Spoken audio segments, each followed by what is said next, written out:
السلام علیکم ورحمۃ اللہ تعالی وبرکاتہ۔ دوستو، امید ہے آپ سب خیر و عافیت ہوں گے۔ مولا تعالی ہم سب کو صحت و عافیت اور نیک والی زندگی عطا فرمائے۔ دوستو، آج کے بیان کا عنوان ہے غلبہ نفس و عداوت شیطان۔ دوستو، بلا شبہ قیامت کے دن وہی شخص اللہ تعالی سے زیادہ قریب ہوگا جس نے بھوک پیاس برداشت کی ہوگی، اور ابن آدم کے لیے سب سے زیادہ برباد کرنے والی چیزیں پیٹ کی خواہشات ہیں۔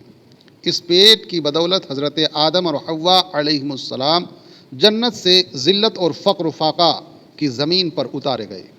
جب رب کریم نے انہیں شجر ممنوعہ کے کھانے سے منع کر دیا تو انہوں نے پیٹ کی خواہشات کے بنا پر اسے کھا لیا تھا۔ یہی پیٹ ہی حقیقت میں شہوات کا منبع اور مرکز ہے۔ ایک دانا کا قول ہے کہ جس انسان پر اس کا نفس غالب آ جاتا ہے وہ شہوات کا قیدی ہو جاتا ہے اور بیہودگی کا تابع بن جاتا ہے۔ اس کا دل تمام فوائد سے محروم ہو جاتا ہے۔ جس کسی نے بھی اپنے اعضاء کی زمین کو شہوات سے سیراب کیا، اس نے اپنے دل میں ندامت کی کاشت کی۔ اللہ تعالیٰ نے مخلوق کو 3 قسموں پر پیدا فرمایا۔ پہلا، فرشتوں کو پیدا فرمایا، ان میں عقل رکھی مگر انہیں شہوات سے پاک و منزہ رکھا۔ دوسرا، جانوروں کو پیدا کیا، ان میں شہوات تو رکھی مگر عقل سے عاری کر دیا، یعنی انہیں عقل نہیں دیا۔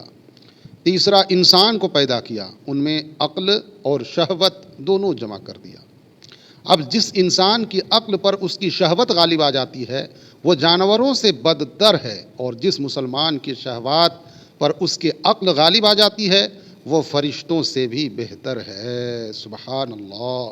دوستو، مکاشفۃ القلوب میں امام غزالی رحمۃ اللہ علیہ کے بیان چل رہے ہیں۔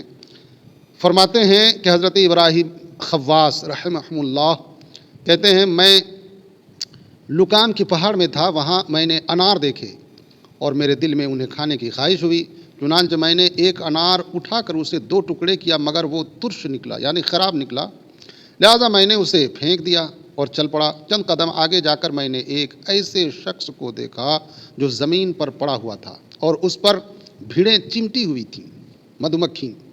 میں نے اسے سلام کہا اور اس شخص نے میرا نام لے کر سلام کا جواب دیا۔ میں نے حیرت سے پوچھا، آپ مجھے کیسے جانتے ہو، پہچانتے ہو؟ اس بندے خدا نے جواب دیا کہ جو اپنے خدا کو پہچان لیتا ہے پھر اس سے کوئی چیز پوشیدہ اور چھپی نہیں رہتی۔ میں نے کہا، تب تو تمہارا بارگاہ عزتی میں بڑا مقام ہے، تم یہ دعا کیوں نہیں کرتے کہ جو تمہیں چمٹی ہوئی ہیں تم سے دور ہو جائیں؟ اس نے کہا، میں جانتا ہوں اللہ کے ہاں تمہارا بھی بڑا مقام ہے، تم نے یہ دعا کیوں نہ کی کہ اللہ تعالیٰ تجھے انار کھانے کی خواہش سے بچا لیتا، کیونکہ بھیڑوں کی تکلیف دنیاوی عذاب ہے مگر انار کھانے کی پاداش اخروی عذاب ہے، یعنی نفس کی خواہش پورا کرنا آخرت کے لیے عذاب کا سبب بن سکتا ہے۔ یہ بھیڑیں تو انسان کے جسم پر ڈستی ہیں مگر خواہشات انسان کے دل کو ڈس لیتی ہیں۔ میں یہ نصیحت آموز گفتگو سن کر وہاں سے اپنی منزل کی طرف روانہ ہو گیا۔ اللہ اکبر۔ شہوات بادشاہوں کو فقیر اور صبر فقیروں کو بادشاہ بنا دیتا ہے۔ آپ نے حضرت یوسف علیہ السلام اور زلیخا کا قصہ نہیں سنا؟ یوسف علیہ السلام صبر کی بدولت مصر کے بادشاہ ہوئے اور زلیخا خواہشات کی وجہ سے عاجز اور رسوا ہوئی اور بصارت سے محروم بڑھیا بن گئی، اس لیے کہ زلیخا نے حضرت یوسف علیہ السلام کی محبت میں صبر نہیں کیا تھا۔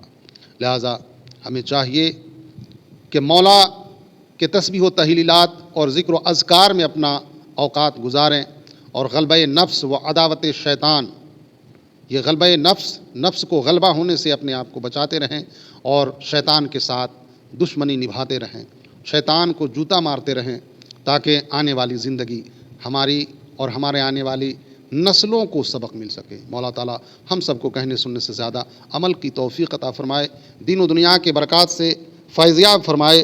مولا بلا حساب و کتاب ہم سب کو جنت کا حقدار بنائے۔ پھر انشاءاللہ ایک نئی ویڈیو کے ساتھ آپ کے روبرو حاضر آؤں گا، تب تک کے لیے اپنا اور اپنوں کا خیال رکھیے۔ خدا حافظ، فی امان اللہ۔ السلام علیکم ورحمۃ اللہ تعالی وبرکاتہ۔